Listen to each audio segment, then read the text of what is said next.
पंजाब केसरी में आप सबका स्वागत है। मैं हूं चंद्रशेखर धरनी। हरियाणा कर्मचारी चयन आयोग के अध्यक्ष भोपाल सिंह खत्री जी हमारे साथ मौजूद हैं। आखिरकार अब वो समय आ ही गया जब कॉमन एलिजिबिलिटी टेस्ट करवाने जा रहा है कर्मचारी चयन आयोग। इन सब मुद्दों पर चर्चा करेंगे भोपाल सिंह जी से। स्वागत है सर आपका पंजाब केसरी में। धन्यवाद जी, आपके सब दर्शकों को मेरी नमस्ते। कॉमन एलिजिबिलिटी टेस्ट एक लंबी इंतजार के बाद आखिरकार आपने तिथियां घोषित करी थी। एक तो उन तिथियों के बारे में आपके मुख से सुनना चाहेंगे हमारे दर्शकों के लिए, कौन कौन सी तिथियां रहेंगी, कुल कितने परीक्षा केंद्र इसके लिए बनाए जाएंगे और क्या व्यवस्था रहेगी, सब विषय पर आपके मुख से सुनना चाहेंगे। देखिए धरनी जी, इस बात की जिज्ञासा सभी कैंडिडेट्स में थी कि ऑफिशियल नोटिफिकेशन क्यों नहीं लागू हो रहा है, और मैं आज बिल्कुल स्पष्ट रूप से सीधी जो हरियाणा की बात होती है ना, स्पष्ट रूप से बात करूंगा। कोई हेर फेर के आपसे कोई बात नहीं करूंगा। तो अल्टीमेटली हमने कल नोटिफिकेशन जारी कर दिया। 5 और 6 नवंबर को हमारा एग्ज़ाम है। जो 5 नवंबर को है वो 2 शिफ्टों में है। इसी तरह से 6 नवंबर को 2 शिफ्टों में है। पहली शिफ्ट जो है वो 10 बजे से 11:45 तक है, और जो दूसरी शिफ्ट है वो 3 बजे से 4:45 है। रही ये बात जो जिज्ञासा और आपकी भी जिज्ञासा है कि हमने इतना लेट क्यों नोटिफिकेशन करना पड़ा और बच्चों को इतना इंतज़ार क्यों करना पड़ा, मैं आपके माध्यम से उन सभी कैंडिडेट्स को ये बताना चाहता हूँ कि आयोग की और एनटीए की कुछ न कुछ इस तरह की रणनीति होती है जो वो समय से पहले डिस्क्लोज नहीं कर सकते। आपने कल ही देखा कि सीटी के ऊपर हाई कोर्ट में जाके केस हो गया। कोर्ट ने टिप्पणी की क्या कि अभी तक तो डेट ही घोषित नहीं करी कि आपको स्टे कैसे दे दे। अगर यही नोटिफिकेशन कहीं 10, 15, 20 दिन पहले दिया होता तो शायद कोर्ट भी इस बात पे आ जाती कि इस पे कोई स्टे दे दें। तो कोर्ट को भी लगता है कि इतने टाइम में, इतना कम टाइम रह गया है, आयोग ने, एनटीए ने, सरकार ने पूरी तैयारी कर ली होगी, उसके 50-60 करोड़ रुपए भी खर्च होंगे, इस समय पे स्टे देना उचित नहीं है। तो मैं आज स्पष्ट रूप से बता रहा हूं कि देरी क्यों करते हैं, हम जानबूझ के करते हैं। इसमें कोई शक नहीं है कि हम जानबूझ के नहीं देरी करते, कुछ हमारी इसके ऊपर रणनीति होती है। अगर इसके केंद्रों के बारे में मैं जानकारी चाहूँ अपने दर्शकों के लिए, क्योंकि आपका जो इंटरव्यू है वो यूथ बहुत देखता है और यूथ सोशल मीडिया पर बहुत ज़्यादा रहता है, आपको पता है, तो कुल संख्या कितनी है। दूसरा सवाल यूथ का ये रहता है ज़्यादातर कि परीक्षा केंद्र जो है, क्या जैसे पहले बच्चा नारनौल का रहने वाला है, परीक्षा केंद्र पंचकुला बन गया या सिरसा बन गया, इस बार क्या डेकोरम, क्या मापदंड आपने बनाए हैं, बच्चों को दूर तो नहीं जाना पड़ेगा कहीं, ये संशय सारों के मन में है। पूरे हरियाणा में 17 जिलों में ये एग्ज़ाम हो रहा है और चंडीगढ़ में हो रहा है एग्ज़ाम। झज्जर, रोहतक, दादरी, नूंह और जींद को छोड़ के बाकी सब जिलों में एग्ज़ाम हो रहा है और 1200 केंद्रों पर हो रहा है। और जो एग्जैक्ट आप फिगर आपको दूं तो 36,897 कैंडिडेट हमारे पास हैं।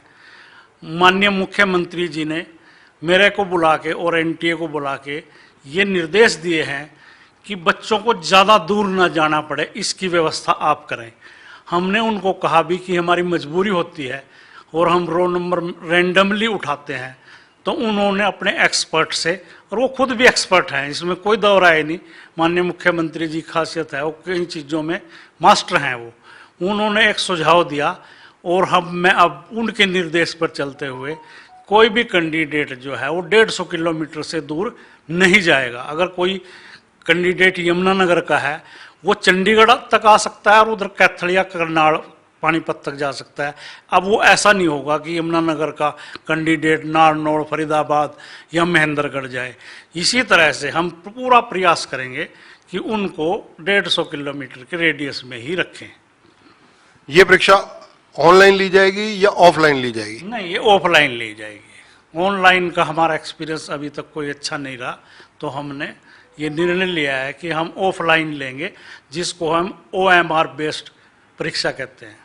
इस परीक्षा के अंदर हरियाणा जनरल नॉलेज के कितने % क्वेश्चन पूछे जाएंगे, कोई मापदंड आपने निर्धारित किए होंगे? क्योंकि पड़ोसी राज्य हिमाचल देख लीजिए, राजस्थान देख लीजिए, पंजाब देख लीजिए, ऑलमोस्ट सभी में 33-35% की एवरेज रहती है। देखिए, जैसे आपने कहा, क्वेश्चन पेपर जो बनाया है वो एनटीए ने बनाया है और रिजल्ट भी वही तैयार करेगी और सारी व्यवस्थाएं भी वही देख रहे हैं। हम सिर्फ लॉ एंड ऑर्डर और उनको हमारे से क्या सहयोग चाहिए वो देख रहे हैं। और गाइडलाइन तो आपने दी होंगी कि इस हिसाब से चलना है। सिलेबस हमने उनको दिया है और जैसा कि आप कह रहे हैं बिल्कुल 25% इसमें हरियाणा का। और हमने जो कैंडिडेट्स को सिलेबस बताया है, हमने 2-3 महीने पहले कैंडिडेट को भी सिलेबस बता दिया था, सेम वही सिलेबस आने वाला है। विभिन्न परीक्षाओं के मतलब जैसे कि गणित है, मैथ के अलावा इतिहास है, भूगोल है, साइंस है, इन विषयों के लिए भी कोई अंक की संख्या निर्धारित की गई कि इतने अंक के सवाल जरूर पूछे जाएंगे? बिल्कुल, वो अभी एग्जैक्ट मेरे याद नहीं है कि सिलेबस हमने बच्चों को क्या बताया था। उसमें 25 question Haryana, 5 math, 5 Hindi, 5 English, 5 computer science, GK के, अवेयरनेस के, एबिलिटी के, मेंटल उसके कि उसकी क्षमता क्या है सोचने की, आईक्यू मतलब आईक्यू कैसे देख सकते हैं हम उसका, इस तरह का सिलेबस है, वो बताया हुआ है हमने बच्चों को पहले से ही। तो इसका रिजल्ट एग्जाम लेने के कितने दिन बाद कोई टारगेट आपने फिक्स किया? 10 दिन, 15 दिन, 20 दिन में कोई कोशिश की जाएगी? एनटीए ने हमारे को जो श्योर किया है वो कहा है कि 1 महीने से 1.5 महीने तक हम आपको फाइनल रिजल्ट बना के दे देंगे। जो कॉमन एलिजिबिलिटी टेस्ट का, वैसे तो आपने अभी रेफरेंस दिया उसका, जो मामला कोर्ट में पहुंचा, उस पर आपका सुझाव, आपकी राय क्या है? कोर्ट में 2 चीज़ों को लेके पहुंचा था ये कि लगभग 15,000 बच्चे ऐसे हैं जो उसी दिन एसएससी एमटीआर का पेपर भी देंगे। उनका कहना था कि ये डेटें आगे पीछे कर लो, पर हमने अपनी पूरी तैयारी कर रखी है। इस स्थिति में हम डेट आगे पीछे नहीं कर सकते। अब उन बच्चों की मर्जी है, वो हमारा एग्ज़ाम देना चाहते हैं या एसएससी एमटीआर का एग्ज़ाम देना चाहते हैं। दूसरा विषय इसलिए गया था, वो सीईटी को चैलेंज किया था बच्चों ने कि जो 4 गुना की शर्त है अगले एग्ज़ाम के लिए, स्क्रीनिंग टेस्ट के लिए, वो 4 गुना की ना हो के क्वालिफाइंग नेचर होना चाहिए। तो इन 2 विषयों को लेकर गया था।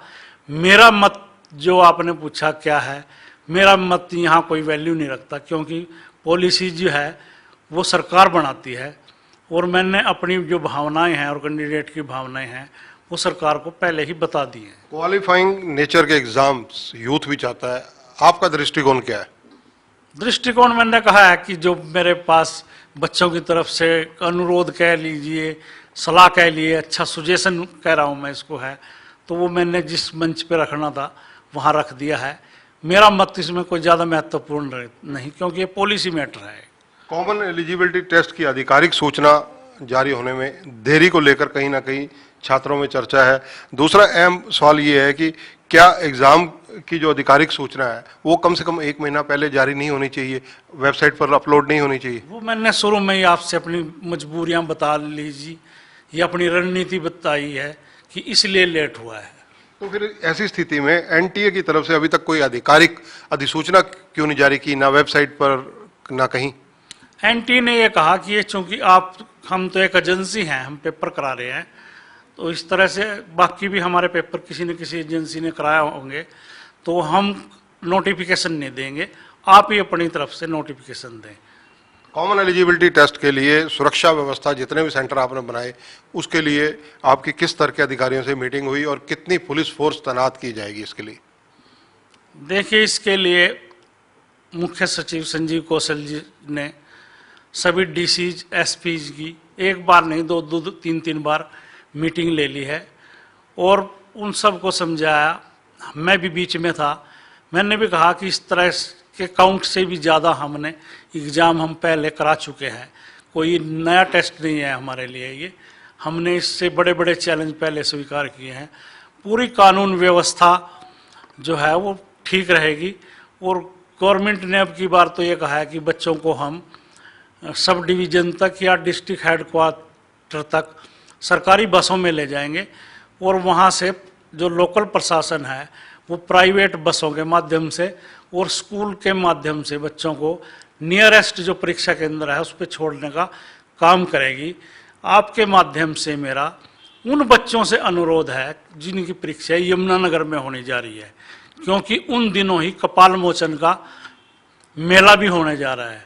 तो उन सभी कैंडिडेट से मेरा अनुरोध है कि वो अपने उचित समय पे घर से निकलें, चाहे वो 1-2 घंटा पहले परीक्षा केंद्र पर पहुंच जाएं, पर इतना मार्जिन लेके चलें कि वो ये भी संभावना करें कि यमुनानगर में कहीं जाम तो नहीं लग रहा होगा, वहाँ पर कपाल मोचन का मेला है। उन कैंडिडेट से आपके माध्यम से मेरी ये प्रार्थना है। कॉमन एलिजिबिलिटी टेस्ट के लिए अपेयर होने वाले बच्चों के लिए बस यात्रा मुफ्त रहेगी सरकारी बसों में, प्राइवेट बसों में, या नहीं? देखिए, मुफ्त करनी है या उनसे कोई फेयर लेना है, ये सरकार ने फैसला करना है। चूंकि हरियाणा में पंचायती चुनाव हो रहा है और आदमपुर में भी चुनाव हो रहा है, मैं ये कोई बात ऑथेंटिक रूप से नहीं कह सकता कि ये बस सेवा फ्री होगी। इस पे जो निर्णय लेना है वो सरकार ने लेना है। आपके हरियाणा कर्मचारी चयन आयोग के एक सदस्य ने इस्तीफा भी दे दिया, एक विधायक पुत्र ने उनकी शिकायत की। वह मामला आजकल बहुत सुर्खियों में है क्योंकि इलेक्शंस हैं, आप खुद भी मान रहे हैं, चाहे आदमपुर के हों या जिला परिषद पंचायतों के चुनाव हों, इनमें उठाया जा रहा है। हाँ, ये है कि उन पे कोई किसी ने आरोप लगाए थे और ये कहा था खर्ची और पर्ची चल रही है। मैंने आपसे पहले भी कहा था, अगर खर्ची और पर्ची चल रही होती तो विधायक का भांजा सर्विस पे लगा होता ना, तो इसका मतलब तो खर्ची और पर्ची चली ही नहीं और हमारा मेंबर भी एक किसी न किसी उसमें ठगी का शिकार हो गया या उस पर झूठे आरोप लगे एक तरह से। अगर उसने पैसे लिए होते तो फिर तो वो बच्चा लगा होता ना सर्विस जिसके लिए लिए थे। कॉमन एलिजिबिलिटी टेस्ट जो है, इसको लेकर कहीं ना कहीं कई ऐसे अभ्यर्थी भी हैं जो 42 साल की उम्र के हो चुके हैं, जिन्होंने अप्लाई किया है। 2 साल बाद मतलब इनकी अगर CET एग्ज़ाम लेने जा रही है, अब कहीं ना कहीं जब भर्ती के विज्ञापन आएंगे, ये एज क्रॉस कर जाएंगे, तो क्या उनके लिए पैमाना क्या रहेगा? उनका लिए जो कॉमन एलिजिबिलिटी टेस्ट के लिए जो उन्होंने डेट ऑफ बर्थ फॉर्म भरते हुए जो प्रक्रिया अपनाई वो रहेगी, या उनको आगे कंसिडर नहीं किया जाएगा?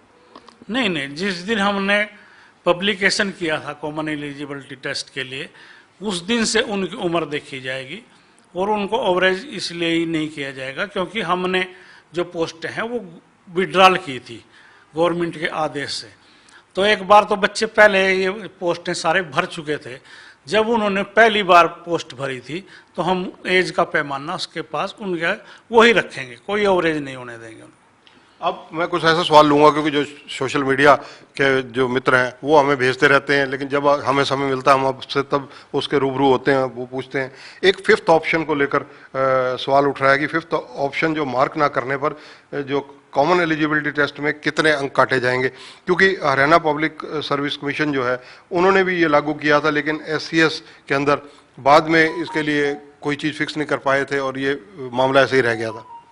नहीं, कोई मामला ऐसा नहीं रहा। HPSC में इसको लेके टाइम बत्ता को लेके कैंडिडेट गए थे कि इन्होंने जब सारे जो कॉलम है वो भरने कंपलसरी किए हैं तो इन्होंने एक्स्ट्रा टाइम नहीं दिया। इस पे कोई प्रश्न चिन्ह हाई कोर्ट या किसी कोर्ट ने नहीं लगाया कि 5th ऑप्शन क्यों होगा।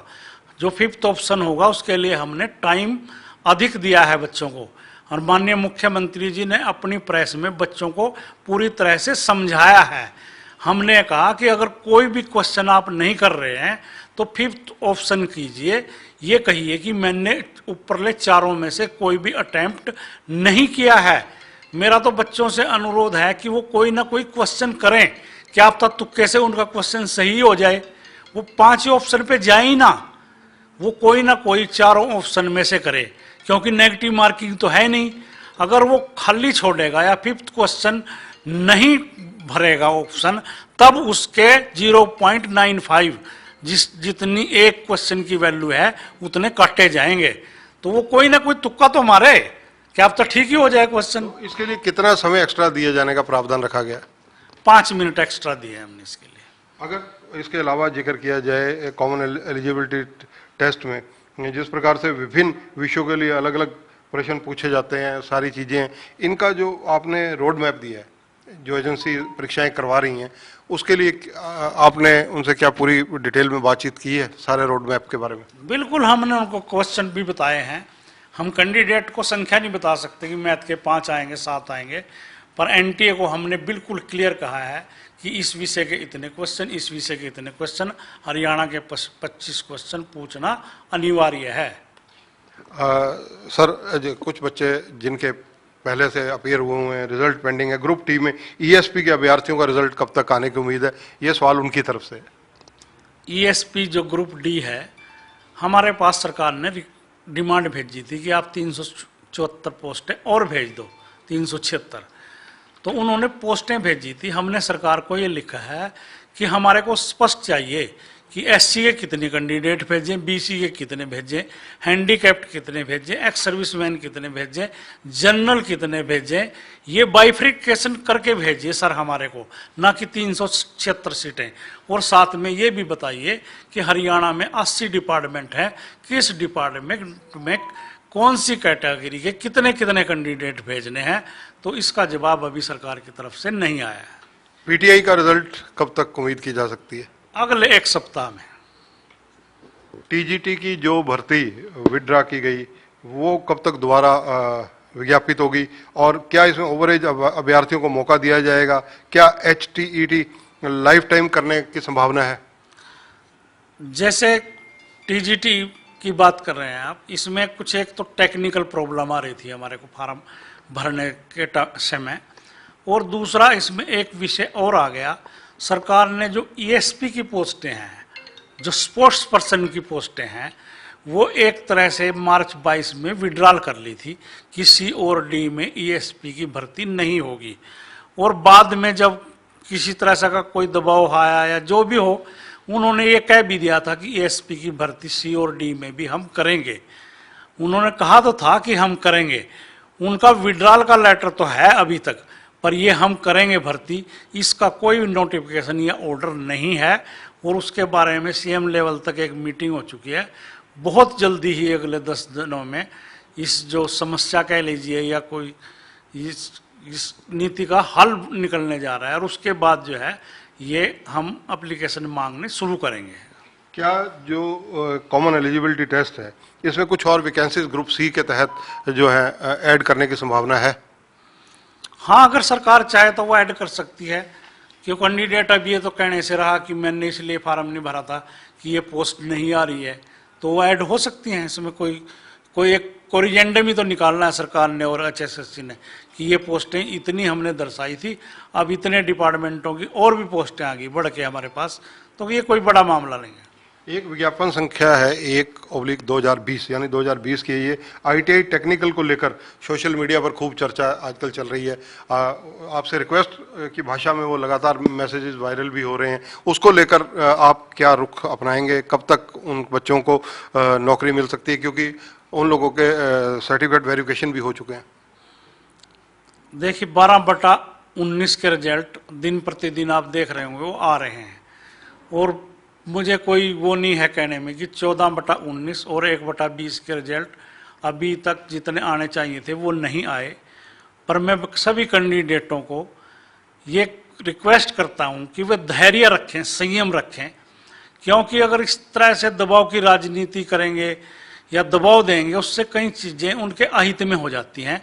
जैसे पुलिस का रिजल्ट आया, हमने एक फार्मूला या 2 फार्मूले कोर्ट को सुझाए कि आप ही बता दें कौन से फार्मूले से हम रिजल्ट निकालें, मगर बच्चों के इतने प्रदर्शन होते रहे, यहाँ प्रदर्शन, जहाँ सीएम साहब जहाँ उनको घेर के वहाँ पर प्रदर्शन, तो हमने दबाव में आके और एक फार्मूला लेके रिजल्ट निकाल दिया। उसका क्या धरनी जी, क्या रिजल्ट निकला? मतलब कोर्ट में जाके स्टे हो गया। तो हमने बच्चों के दबाव में ये काम किया था, अब हम कोई दबाव में काम नहीं करेंगे, और जो हमें न्याय उचित लगेगा वो करेंगे। बच्चों से रिक्वेस्ट है वो धैर्य रखें, यहाँ ना आएँ, मंत्री एमएलओ के किसी का घेराव ना करें, उनके पास ना जाएं। मैं उनको श्योर करता हूँ कि अगले 15-20 दिन में जो भी 14/19, 12/19 या 1/20 के बाकी रिजल्ट हैं वो सब घोषित कर दिए जाएंगे। 15 और 20 दिन का समय प्लीज़ हमें और दीजिए। इस तरह से बेचैन मत होइए। हम सारी चीज़ें अब पूरी तरह से देख परख के जो है रिजल्ट डिक्लेयर करते हैं। आप धैर्य रखिए, जितना आपने 2 साल में धैर्य रखा है, 15-20 दिन और दी दीजिए हमारे को, तो ये हम सारे बाकी रिजल्ट जो है वो 15 से 20 दिन में निकाल देंगे। रेवेन्यू क्लर्कों की भर्ती को लेकर भी स्टूडेंट्स जानना चाहते हैं, अभ्यर्थी जानना चाहते हैं। है धरनी जी, जो आपने 14/19 कहा, असिस्टेंट रेवेन्यू क्लर्क की 50 पोस्ट है। उसी कैस्ट- पुरानी भर्तियों के लिए जो लोगों ने पेमेंट जमा कराई उनकी वापसी के लिए कई बार हमने पहले भी पूछा, आपने कहा है कि उनका हल निकाला जाएगा, वो हल कब तक? ये नहीं, किसी ने हमारे पुनः भर्ती के पैसे रिटर्न करने की बात ही नहीं आज तक कही, कोई एप्लीकेशन नहीं दी किसी ने, कोई सोशल मीडिया पे नहीं डाला, क्योंकि अभी पोस्टें निकलने वाली है ना सीईटी के बाद, तो उनकी फीस जो है जो उन्होंने भरी थी उसमें एडजस्ट हो जाएगी। उसके बाद भी कोई अपना फीस विड्रॉल करना चाहेगा, अगर वो नहीं फार्म भरता तो हम ऑप्शन एक पोर्टल देंगे, अपनी फीस वापस ले सकेगा वो। अब सवाल वो जिसका राजनीतिक क्वेश्चन भी सारे उठाते हैं, ये कि आखिर हरियाणा में आने वाले समय में अगले 6 महीने में, 8 महीने में, 10 महीने में सीईटी के बाद कितनी नौकरियां देने की व्यवस्था हरियाणा सरकार के पास है? कितनी पोस्टें आपके पास विभिन्न डिपार्टमेंटों से आई हैं? 42,000 सी क्लास में और 22,000 डी क्लास में हमारे पास सरकार की तरफ से रिक्विजिशन आ चुकी है। और जैसे ही सीईटी का रिजल्ट आएगा, हम हरियाणा में अगले 1-1.5 साल में 62,000 नौकरियां जो है युवाओं को देने का पूरा प्रयास करेंगे। सीईटी के बाद बच्चों को क्या फार्मूला अपनाना पड़ेगा नौकरी के लिए? दोबारा परीक्षा देनी पड़ेगी, कोई कॉम्पिटिटिव एग्जाम होगा, या जो आप टेस्ट ले चुके हैं कॉमन एलिजिबिलिटी टेस्ट, इसी के पैमाने पर सिलेक्शन होगी? डी क्लास में तो इसी पैमाने पर होगी कि जो टॉपर के बच्चे हैं 22,000 या 25,000 लोगों से हम ऑप्शन मांगेंगे, क्या आप डी क्लास में सर्विस करना चाहते हैं? अगर उन्होंने कंसेंट दी तो टॉप लोगों को उठा के उनकी सिलेक्शन कर देंगे। उसके लिए फर्दर कोई टेस्ट नहीं होगा। सी के लिए उसकी पोस्ट के हिसाब से एक स्क्रीनिंग टेस्ट उसके लिए और होगा। एक सवाल और आम जनता से जुड़ा हुआ सवाल है, जिस प्रकार से अगर आप देखें पिछली बार जब ग्रुप डी की भर्तियां हुई, एमफिल, एमकॉम, वेल क्वालिफाइड बच्चे उस परीक्षा में बैठे, सक्सेस हुए, नौकरियां भी मिली, लेकिन आने वाले टाइम में ऐसी जानकारी हमारे पास है, हो सकता है गलत हो, इसीलिए आपसे ये सवाल पूछा जा रहा है कि 18 से 20% बच्चे उनमें से नौकरियां छोड़कर कहीं और एडजस्ट हो गए, कहीं और चले गए। लगभग 25-30% टोटल एवरेज निकल रही है जो बच्चे नौकरियां छोड़ कर कहीं चले गए। देखिए, इस व्यवस्था को हम बिल्कुल नहीं रोक सकते। कोई एम टेक है, एम फिल है, पीएचडी है, अगर वो कंसेंट देता है कि मैं डी क्लास में लगना चाहता हूँ तो हम उसको रोक नहीं सकते। चाहे वो उसके बाद उसकी दूसरी सर्विस लग जाए, वो छोड़ के चले जाए, कोई बात नहीं, वेटिंग से उठा के हम अगला कैंडिडेट लगा देंगे। और हम रिक्वेस्ट करेंगे सरकार से, जो वैलिडिटी है वेटिंग क्लियर करने की, वो कम से कम डी क्लास में वो 2 या 3 साल हो। जैसा कि आपने कहा कि वो दूसरे बच्चे जो हाई क्वालिफाइड हैं उनको अगर कहीं और नौकरी मिल जाती है तो वो डी क्लास छोड़ के चले जाते हैं। मैं सरकार से ये भी अनुरोध करूंगा कि डी क्लास की जो है वो वेटिंग की जो वैलिडिटी है वो भी बढ़ाई जाए। धन्यवाद। तो ये हैं भोपाल सिंह जी, चेयरमैन है हरियाणा कर्मचारी चयन आयोग के। अनेक मुद्दों पर चर्चा की, विशेष रूप से हरियाणा सरकार ने आखिर जो कहा था कि कॉमन एलिजिबिलिटी टेस्ट लिया जाएगा, वो दिन अब नजदीक आता जा रहा है और अब कॉमन एलिजिबिलिटी टेस्ट को लेकर सरकार की पूर्णतः सख्त व्यवस्था रहने वाली है। बच्चों को अपीयर होना पड़ेगा, जो बच्चे क्लियर होंगे उन्हें आगे अपनी नौकरियां प्राप्त करने के लिए रास्ते सुगम होंगे, ऐसा भोपाल सिंह जी का भी दावा है और हरियाणा सरकार का भी दावा है। चीफ सेक्रेटरी संजीव कौशल जी लगातार इन परीक्षाओं को सफल बनाने के लिए मीटिंगें ले रहे हैं। भोपाल सिंह जी भी उन मीटिंगों में मौजूद रहे, लॉ एंड ऑर्डर की स्थिति देखने के लिए सारा कुछ व्यवस्था बारीकी से उच्च स्तरीय अधिकारी लगे हुए हैं। कैमरामैन संजय सिंह के साथ चंद्रशेखर धरनी, पंजाब केसरी टीवी, चंडीगढ़। हमसे जुड़े रहने के लिए हमारे YouTube चैनल को सब्सक्राइब करें और नई वीडियो की नोटिफिकेशन के लिए बेल आइकॉन को दबाएं। अगर आप ये वीडियो Facebook पर देख रहे हैं तो लाइक जरूर करें और ज्यादा से ज्यादा शेयर करें। धन्यवाद।